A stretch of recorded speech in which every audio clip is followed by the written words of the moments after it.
Bonjour tout le monde, on se retrouve pour le troisième épisode de ma série de vidéos sur l'ouverture de ma boutique tissu mercerie dans l'agglomération toulousaine. On va parler du financement, c'est parti.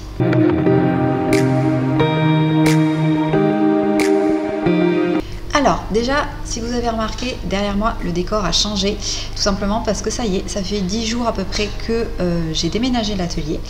Et du coup, on se trouve actuellement dans le nouveau local dont je vous parlais dans la dernière vidéo. Si ça vous intéresse de suivre cette partie de l'aventure, il y a des vidéos sur ma chaîne YouTube et sur mon Insta où je vous montre l'avancée des travaux qui sont là quasiment terminés, le déménagement, l'aménagement. Donc la partie des cours dans laquelle je me trouve actuellement est à peu près terminée. Il y aura encore quelques petits changements, mais dans l'ensemble, on va rester sur cette disposition-là. Les cours ont lieu, donc voilà, cette partie est quasi finalisée. Par contre, il y a la partie boutique qui est au sous-sol où il y a encore du travail, on va le dire comme ça. Et là, dans ce cas-là, je vais vous montrer aussi dans les semaines à venir le reste de l'aménagement de cette partie de la boutique, ainsi que l'arrivée du stock au fur et à mesure, puisque le stock, ça y est, commence à arriver tout doucement. Voilà, si ça vous intéresse, vous pouvez aller regarder les vidéos sur cette partie travaux, déménagement et aménagement, du coup, sur ma chaîne. Alors, le financement, on s'en était laissé la dernière fois avec le local, comment j'avais trouvé le local, du coup, dans lequel je suis actuellement. Et avec du coup l'accord du propriétaire, voilà, les deux parties étaient d'accord, c'est-à-dire moi et le propriétaire, on était ok. Alors la première étape, évidemment, c'est d'aller voir votre banquier. Votre banquier va vous demander quelques documents de base.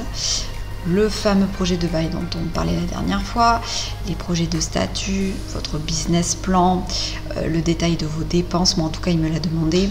Parce que des fois dans le business plan c'est par famille et c'est vrai que moi j'avais fait des sous-familles, des sous-groupes et qui avaient ensuite par le comptable été rassemblés sous des dénominations communes. Donc voilà, moi il m'avait demandé des tableurs Excel, etc.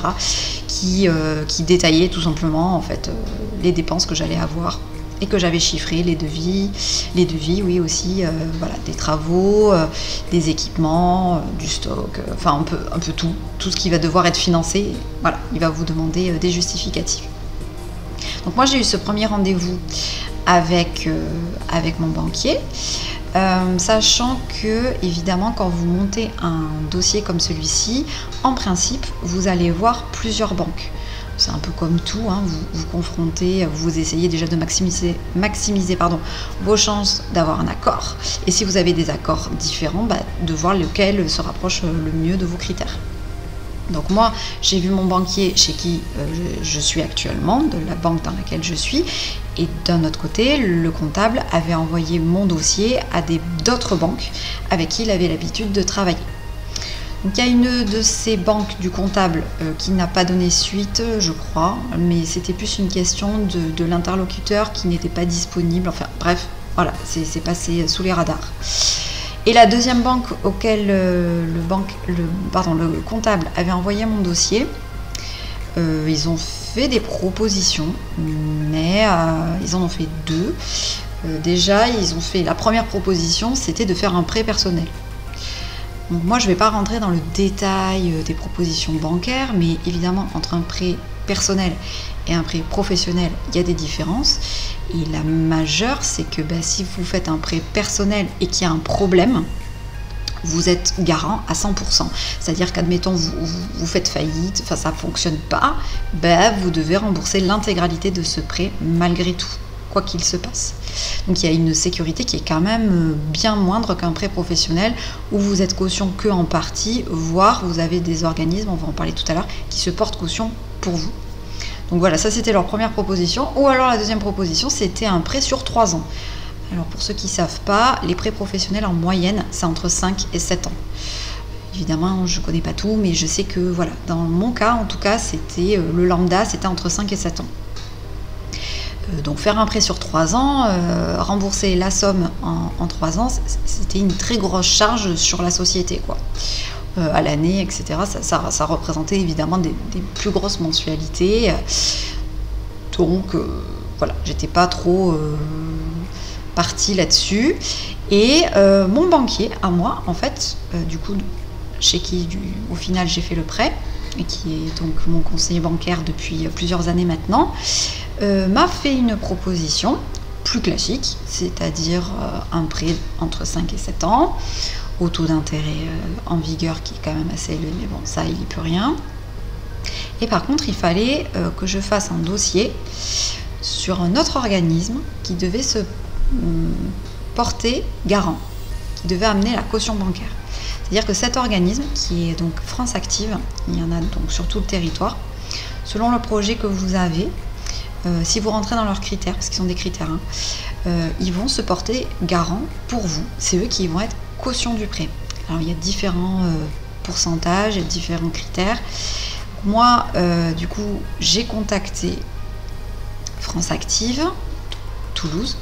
Je dois admettre qu'ils ont été assez réactifs parce que pour plein de raisons, les demandes de prêt, l'administratif en général, j'avais pris du retard qui n'était pas de mon fait. Je vous la fais courte, mais en gros, on m'avait envoyé vers un organisme qui n'était pas le bon.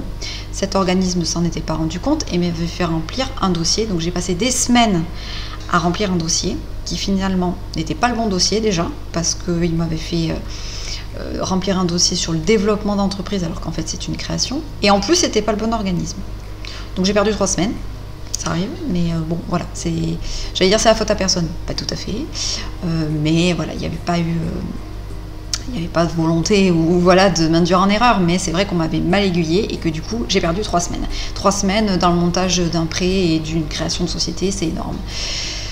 Du coup, France Active, quand je les ai contactés, j'étais vraiment pressée, quoi. J'avais le propriétaire qui commençait à s'impatienter à juste titre, parce que ça faisait déjà plusieurs semaines qu'il me gardait ce local.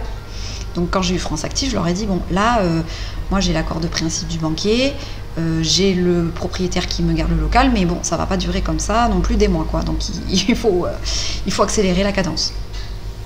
C'est ce qu'ils ont fait.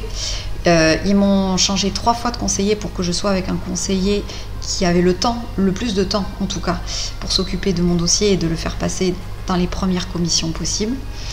Donc je suis passée en commission France Active début janvier. La caution a été acceptée, donc ils se sont portés garants pour mon prêt. Et du coup, la banque a fait l'accord de prêt. Voilà. C'est comme ça que j'ai pu financer ce projet de boutique tissu mercerie. Donc ça s'est essentiellement goupillé entre 2 structures, la banque et France Active.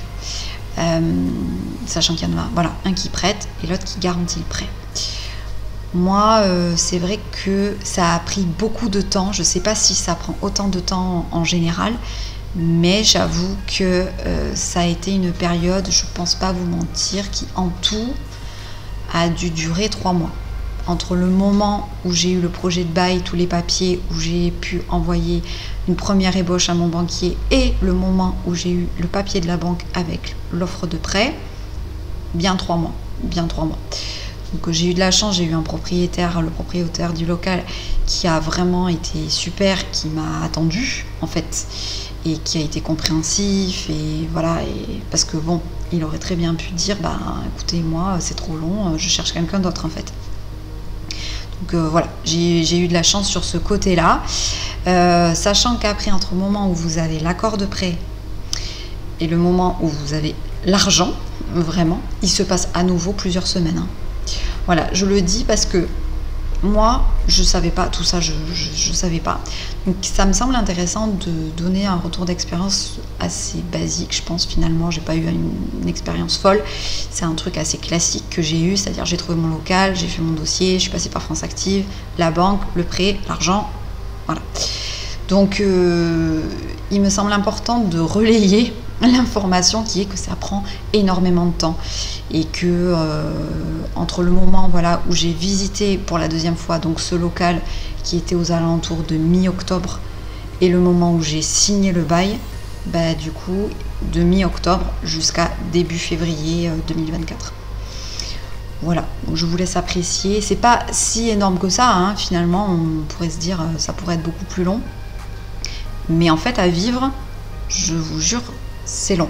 c'est long de tenir la distance. On va vous demander plein de choses supplémentaires qu'on ne vous a pas demandé au départ. Vous allez devoir passer des commissions, vous allez avoir des rendez-vous, il faut présenter votre projet, votre dossier, il faut connaître vos chiffres, il faut préparer des visuels de présentation. Enfin voilà, c'est énormément de travail qui est dilué sur une très longue période. Et bon, j'ai pas beaucoup de recul puisque j'ai pas encore ouvert la boutique, donc ça je ferai peut-être un récap plus tard, mais là, de la place à laquelle je suis aujourd'hui, c'est-à-dire début mars, je pense que ça a été la période la plus éprouvante parce qu'en fait, bon, on peut faire les choses, bien sûr, on fait les choses administratives et tout, mais c'est pas vraiment notre fait. On essaye de faire avancer les choses et on est confronté à l'administration dans toute sa splendeur. Et même si les gens qu'on a en face de nous, ils sont hyper réactifs, hyper professionnels et qui font le maximum pour que ça aille le plus vite possible, on est quand même avec des contraintes de temps et de délai qui peuvent paraître très longs. Voilà. Ça, c'était sur la partie financement. J'espère que ça peut être utile. Évidemment, je ne donne pas de montant, je ne donne pas de taux d'intérêt, je donne pas... Ça va être chacun qui va voir en fonction de son projet ce dont il a besoin et ce qu'on va lui proposer. Moi, ce qui m'intéressait pour vous raconter, c'était plus le côté, voilà, le parcours, les étapes. Et surtout, voilà, avoir à l'esprit que c'est quelque chose qui demande du temps et donc de l'endurance, parce que voilà, il faut être tout le temps au taquet sans perdre son énergie. Voilà. Évidemment, on est bouffé par le stress. Hein. Moi, je suis une stressée, une fausse calme, comme on dit. Donc, c'est hyper stressant comme situation, parce que notre projet il est entre des mains et puis les délais sont longs, on n'a pas de réponse, on n'a pas de retour. Donc, c'est une période qui est assez stressante. Et je fais cette série de vidéos pour avoir une transmission de ce type d'expérience, voilà, à petite échelle, pour que éventuellement, si vous ou quelqu'un de votre entourage a envie de lancer une société, une boutique, une entreprise, un cabinet de conseil, enfin peu importe, mais à petite échelle, et qu'il n'a pas forcément d'entourage qui s'y connaissent ou de retour d'expérience, ben voilà, moi l'idée de ces vidéos c'est de faire passer ce petit parcours qui est le mien. Voilà, j'espère que ça vous a intéressé. La prochaine fois, je vais vous faire une vidéo sur les partenaires qui m'ont accompagnée ou qui ont été présents tout au long de mon parcours jusqu'à du coup la création de la société. J'espère que cette vidéo vous a intéressé et je vous dis à bientôt. Ciao!